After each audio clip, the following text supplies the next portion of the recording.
Hello everyone, my name is David Abella and this talk is about exploring Wikipedia community practices but in the special context of 2024 European Parliament election. This work has been done in collaboration with my colleague David Laniado. We have heard a lot about the importance of information reliability and the problem of fake news that have been always in our society, but in the context of elections, for example, US elections, this issue becomes important. With this motivation, the European Parliament introduced the Digital Services Act to apply some regulations in platforms content, with the special focus to very large online platforms, which include platforms like Facebook, Twitter, and our case of interest, that is Wikipedia, which actually is the only non-commercial very large online platform. And to ensure information reliability in social media, they used these fact-checking strategies, for example, community notes or AI solutions. On the other hand, Wikipedia is still considered as a reliable source of information and is used actually to train large language models. So with this situation, we asked ourselves, which are the community practices behind this Wikipedia open collaboration model, especially during a sensitive period like the 2024 European Parliament elections?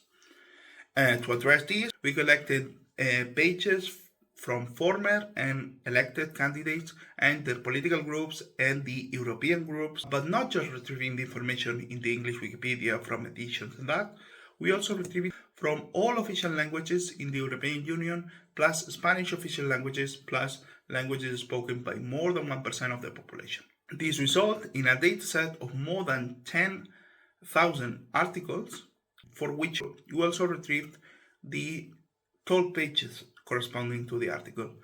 And for each page, we retrieved all the metadata that we can. One example is the page creation, for which we see that pages were already created long before the election. In the plot is the cumulative number of pages, in blue for articles, in red for 12 pages, and we see how it increases linearly even during the campaign, that is this orange period, and suddenly it has a jump just after the campaign, which makes sense because the Wikipedia needs to be updated. And something similar happens to the revisions, to the number of edits in these 12 pages. For articles, what we see is a steady state that is maintained during the electoral campaign, but suddenly after the election it has a spike and then it relaxes. On the other hand, when we analyze stock pages, is a presence of higher activity during the campaign. Further analysis consisted in, since our dataset is composed by candidates and parties, we could associate to each page a certain country. And this was great because we could track how each of the language communities was covering the content of each country. This is what this heat map shows. Here are the languages and the countries.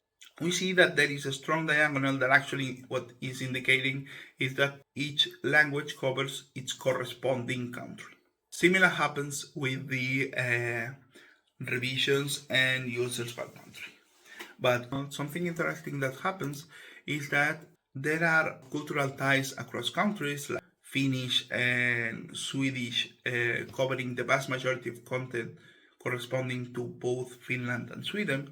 Also, is it interesting to see how, besides English, Polish is able to exhibit a high coverage of all the content of all the countries. And also, we addressed more how in each page editing versus discussion dynamics are different. Because there are some pages where you have article but not all page, because there is no debate around Wikipedia editors about the content in the article page. On the other hand, there are articles where the additional activity in the toll page is even higher than in the original article. So that is why we introduced toll to article ratio. That is very simple. It's just the number of revisions in the toll page divided by the number of revisions in the article. And here you can see this toll to article ratio versus the number of total revisions of that single page, and each point is a page. In red and purple is highlighted the page with more tar and also more total revisions. For example, in German Wikipedia, the higher debate is in the page Alternative for Germany, that is this far-right party. But what is interesting is that in Czech Wikipedia, also Alternative for Germany is the page showing the highest star, even though this is a party that is not present in Czech Republic. A similar thing happens in Greece. So this somehow showing that there are relations between these countries. This what we see if we focus on the edits, but not all edits are equal. Actually, when you look to edits, what you see timestamp, the user, and actually some of them, they have a citation to what is called a Wikipedia policies. These Wikipedia policies are internal rules. This table is showing the 6 top policies in English Wikipedia cited, and for all of them, the top article belongs to nationalist or far-right parties, actually. So probably what happens is that this topic attracts the need of usage of these Wikipedia policy citations.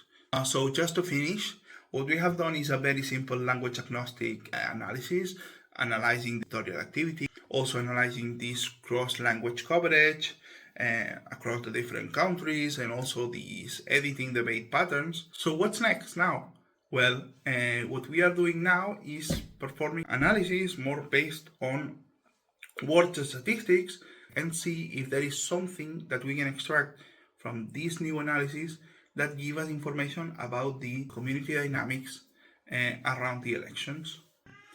Well, this is what we have by now, and thank you very much for listening to this presentation. If you have any question, thought, please reach us.